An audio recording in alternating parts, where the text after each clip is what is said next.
11th of April. Here we go. Warren with Anthony Yarde was saying, oh, I'm not going to risk Anthony Yarde because he's got a title opportunity coming. Well, when's that going to be? When's that going to be? You're waiting around for Beterbiev and Smith to fight before you make a move.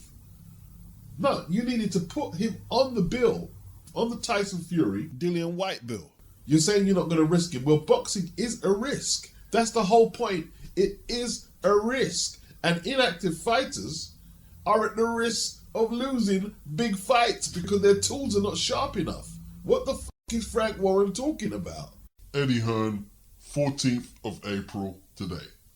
I saw Frank saying he didn't want to put Yarde on the Wembley card because he don't want to get him out or get him beat before Beterbiev Smith. That fight's not even announced yet. That's not going to be till the summer. So what, we're going to keep him out the ring till November, December? Like, it's why we made BEATZ Richards. Both guys went, you know what, let's have a great fight for a load of money.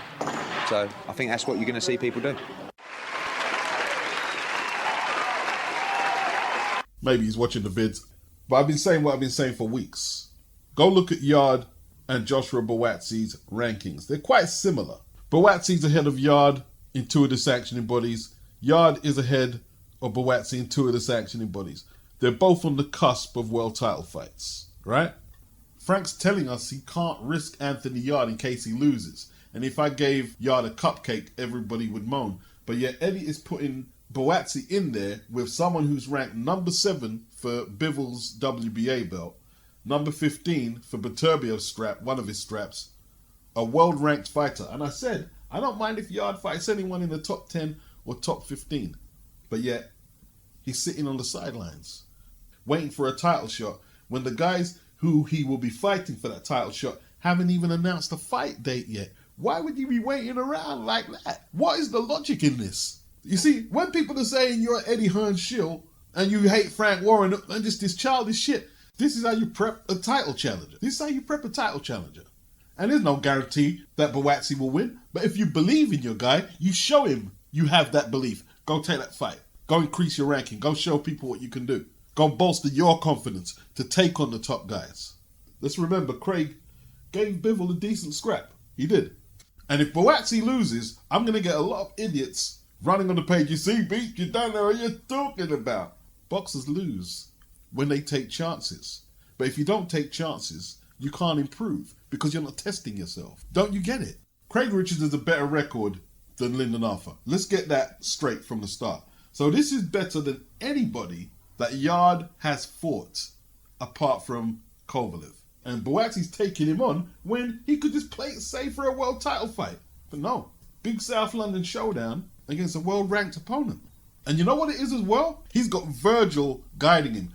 Virgil has too much integrity just to train somebody for a paycheck. He's training Buatsi to win the world title. And if they hit a bump in the road, they'll address it when they hit the bump.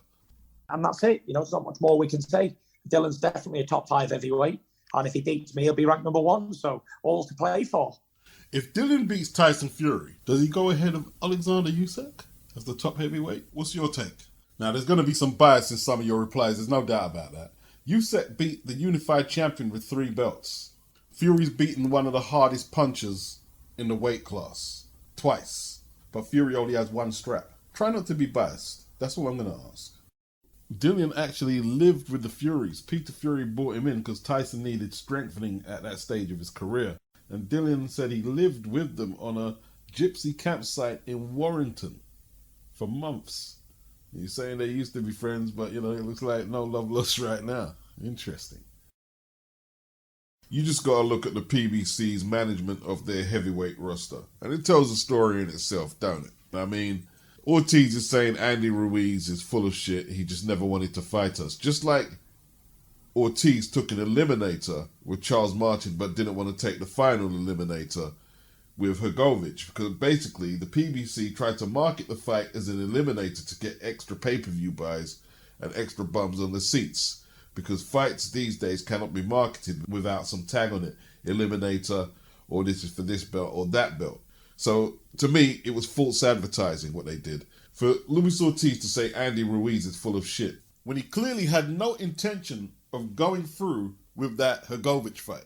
All of a sudden, he's looking for fights. He's all healed up looking for fights. He had no intention of taking on Hrgovic in no final eliminator. False advertising. And look, Andy is a little full of shit, but it's a little hypocritical from Ortiz. He's a coward. I don't know what else to say about him, Ortiz told Boxing Scene on Thursday, still processing the announcement a day later. We're told this guy wanted to fight us. He took a tune-up because he wasn't ready for us. Yeah, the Areola fight was supposed to be a tune-up. Ortiz's career-long trainer, is it German Caicedo, said Andy's dad or his representation said they agreed to take him the Ortiz fight after they get rid of Areola. Areola was supposed to be a tune-up for Ortiz.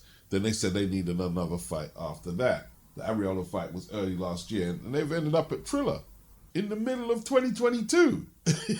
Like crazy. Why do the likes of Andy and Ryan pay out for star trainers like Eddie Reynoso so they can sit on the sidelines and take bum fights like this? It's ridiculous. What's the point? I just found out it wasn't just Ryan who Canelo questioned about their discipline to the sport. It was Ruiz. You can ask Oscar Valdez and Frank Sanchez. I don't know what happened to Andy Ruiz. It's the same as Ryan Garcia. Came in one day and then doesn't come anymore, Alvarez told ESPN. Eddie has time for all the fighters. You can ask everyone. If you take the time to be in the gym and train properly with discipline, Eddie will always be there.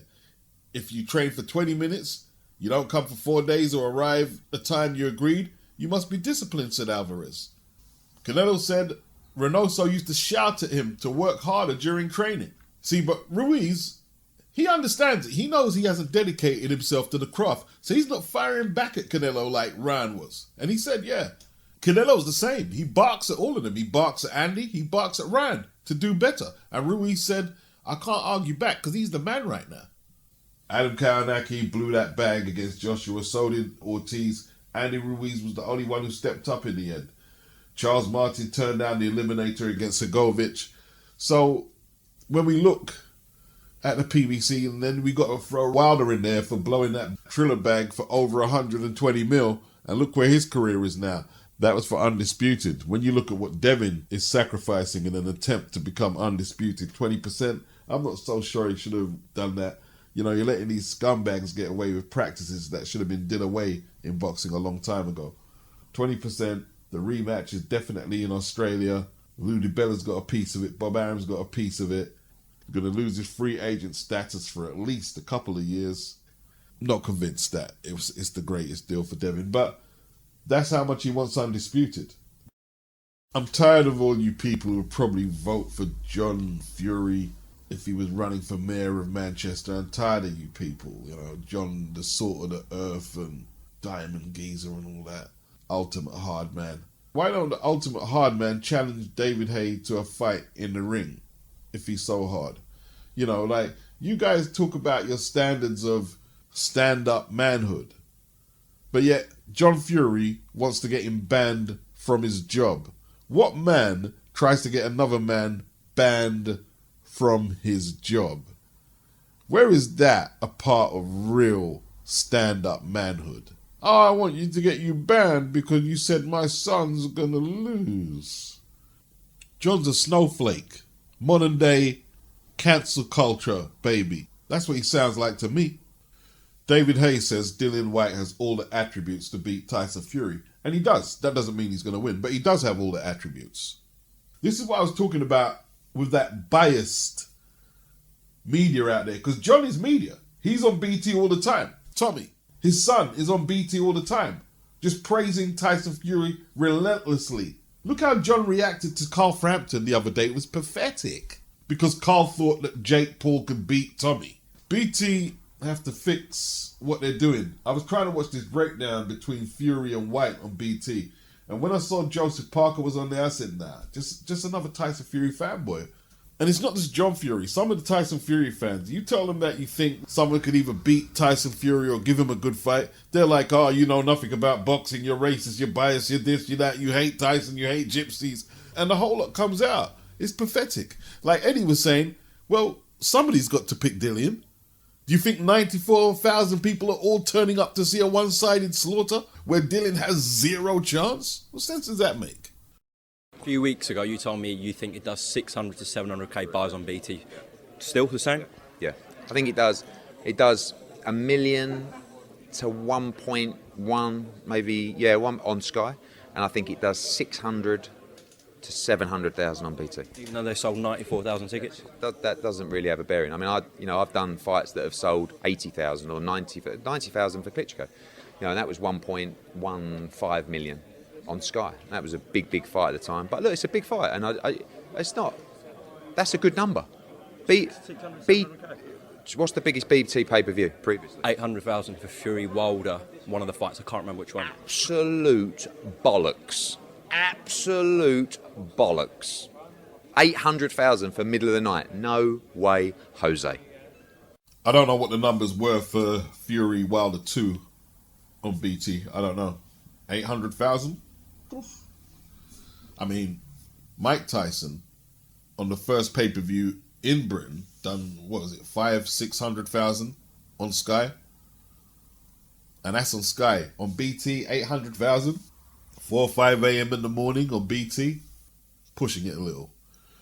But he's right on the gate numbers, not necessarily reflecting on the pay-per-view buys. Like Groves versus Froch done 80,000 at Wembley, and it done 355,000 pay-per-view buys. And I believe that fight was way more promoted than even Dillian and Tyson, and that was on Sky. But we have to wait until the numbers come in. Maybe the atmosphere for this fight might pick up in the last week or so. That's a possibility. And we might get some stragglers purchasing pay-per-view at the last minute. Who knows? Pretty obvious that the media, consisting of nearly 100 journalists given access to the Zoom press conference between Tyson Fury and Dillian Whyte, were muted from asking any questions about Daniel Kinahan. And this is what the Times newspaper, their website, is covering. And I'm just going to paraphrase some of their points. You would have thought with the $5 million bounty put on his head by the US government, and with Bob Arum declaring that he's no longer going to work with MTK, who manage Tyson Fury. He's no longer going to work with them or Daniel Kinahan, who advises Tyson Fury. With all these big news stories coming out in the past few days, how is Tyson Fury not going to be asked some questions about these events? Is he still aligned with MTK, Daniel Kinahan? Is he going to do what Michael Conlan is doing and remove himself from the MTK website and distance himself from the organization? What's his next move in terms of that? Fury's promoters at Top Rank, it says here, who organized a media call that also involved Dillian Whyte, Frank Warren live from a car, and Bob Arum in his office, insisted that there was no censoring of the media. Well, you certainly wouldn't have to censor Gareth A. Davis, would you? This man wants to tell AJ that he shouldn't fight in Saudi Arabia. I think he went through a list of reasons like their human rights record, even though Tyson Fury had a wrestling event there and he said nothing about that. Even though Daniel Kinahan has had business ties to that country and he wouldn't dare say anything about that. So he's a scumbag, essentially. Yeah, don't have the fight in Saudi. I demand it's not in Saudi Arabia. AJ should use the UK as a sounding board to highlight the plight of his opponent, Alexander Usyk's people of the Ukraine. Seriously. He wouldn't need censoring. They're pointing out how top-rank boxing reporter Christina Poncha somehow managed to pick out a selection of raised hands without finding a single person who would inquire about the relationship Fury now enjoys with Kinahan. You see, Bob Arum didn't lie. The media was not censored, but they were cherry-picked on who was going to ask the questions. You can hear how pally Tyson Fury is with Danny Flexen. They've known each other for a long time, and he certainly wasn't going to ask any awkward questions. Christina Poncha claimed afterwards that she was instructed by Top Rank whom to invite to ask a question, even if she actually had the opportunity to bring up the subject of Kinahan herself. But she avoided that. Fury certainly wasn't going to bring it up. And if you noticed, he was didn't say anything trashy to Dillian at all, and started talking about fighters who get up and push and grab other fighters at pressers should be reprimanded. Became very straight-laced in the press conference. Stage-managed press conference, you wonder? They were asking what it would mean to Fury to have his dad at the fight, to have the fight on UK soil rather than America. The fight falls on St. George's Day and the significance of that. The Times journalist is saying they did make a direct request on the Zoom chat for a question regarding Kinahan to be asked. It was seconded and thirded, and yet it was ignored, enabling Fury to prepare for another huge payday unruffled and unchallenged. So basically, the Times did it the correct way, at least ethically. They didn't try and ambush anyone with the question. They had the question pre-packed and pre-planned, and they still vetoed it. Nope, you're not going to get up in here and talk about that, you know. None of the main media YouTube channels have spoke about it. When I say main, I'm talking about the people who cover events, behind the gloves. IFL TV are sponsored by MTK. They ain't going to go anywhere near it. And we saw how they damage controlled the Billy Joe Saunders quit situation when he was beaten by Canelo. None of them are approaching it. Boxing Social, not going anywhere near it. So it tells you how free the press is in boxing and how biased it is. Some of you are probably saying, well, why would they mention that with the big fight approaching in a week or so? Well, not too long ago, Bob Arum was saying how he was an honourable person and was actually co-signing and bigging him up for the legwork he'd done for some fighters that Bob promotes on Top Rank. It's a big, huge story. $5 million bounties on members of his cartel. It's a huge story. Remember when Tyson Fury was screaming on camera, "Daniel, my boy, you did it!" Talking about he put together a 2-fight deal for Fury to fight Joshua. Screaming him out. What, no accountability at all? It's crazy. What's Tyson Fury going to do? Just stay mute? There's a section of very biased boxing media who have certain people in witness protection. They're getting paid off, and if not, they're too fucking scared to say anything. Boxer XX have a lot going for them. They do. Like, put my money in my pocket for Khan versus Brook. Marshall versus Shields, that's going to be good. Will AJ still be on the platform, on the Sky platform, which is basically Ben Shalom's platform? He's in charge of the boxing in Sky, him and Adam Smith. Will Dillian still be on there? There'll be massive coups for them if they can pull that off. Ben Shalom doesn't actually have any male world champions on his books. Matchroom, they have a few, they have a few. They've still got Gennady Golovkin on their website there. I don't know if he's still on their books. Usyk, Estrada, Bivol, Warrington. Andrade's on his way out. He's fighting for a vacant 168-pound belt. Lawrence Okoli. You get the drift. Like, they've got world title fights they can put on DAZN.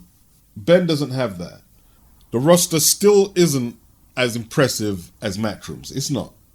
It's not. So, the Ultimate Boxer tournament is based on the prize fighter format that Eddie and his dad used to keep Matchroom alive, basically. That used to be one of the most high-profile events that Matchroom had in terms of boxing, was them prize fighter tournaments. Now, Ben Shalom on BT used to use the same format, Ultimate Boxer. So they're bringing that back on Sky this weekend. Lightweight, 135. The lineup is Dylan Chima, 2-0. Ryan Charlton, 7-2-1. Tion Gibbs, 8-0. Scott Melvin, 4-0. Otis Lookham, 1-0. Sean Cooper. Joe Underwood Hughes, 7-0. Brooklyn Tilly, 3-0. Not household names, but these tournaments generally get the crowd going. And it's a good idea to bring it back while they try to establish some bona fide pay-per-view stars for Boxer on Sky. They can't rely on Brook and Khan, can they? Month to month. So that card will clash with a Matchroom card, headed by Conor Benn, who takes on Chris Van Heerden. They have a Commonwealth title on the undercard, Chris Billiam-Smith versus Tommy McCarthy, Alicia Baumgardner, Jordan Thompson, 12-0, all knockouts, he's on there. Both cards are very much domestic affairs, apart from Alicia Baumgardner's inclusion. Now, Sky and Boxer XX have the platform in terms of numbers for this show, but Matchroom and DAZN have the better card, or the more recognizable names. The Ultimate Boxer tournaments, or as Eddie and his dad named them, Prize Fighter tournaments, were just a launching pad for Matchroom Boxing. They ran from 2008 to 2015. The first one was won by Martin Rogan in the heavyweight tournament, and Tom Doran, who later went on to become a Chris Eubank Jr. victim, he won the last one in 2015 at 160. You see, by 2015, Eddie had success with Kell Brook and Carl Froch, established world champions, 80,000 at Wembley. Eddie was also developing a certain Anthony Joshua at that time into a world title contender. And that same year, AJ fought Dillian Whyte for the British title and done 500,000 pay-per-view buys. Remarkable. So the prize fighter tournaments served their time. I know some people would still like them back. It's very entertaining. Audley Harrison won a couple of them. One of them springboarded him into a world title fight with David Hay, which Eddie Hearn promoted. So Boxer XX and Sky, they'll do a few more of these in the upcoming years. They need some more fights to establish their platform, like Brook versus Eubank. Looks like that fight could happen. Marshall versus Shields for the women. I don't want to say the Ultimate Boxer is a stopgap, but they are very working class events. Like Martin Rogan was a cab driver.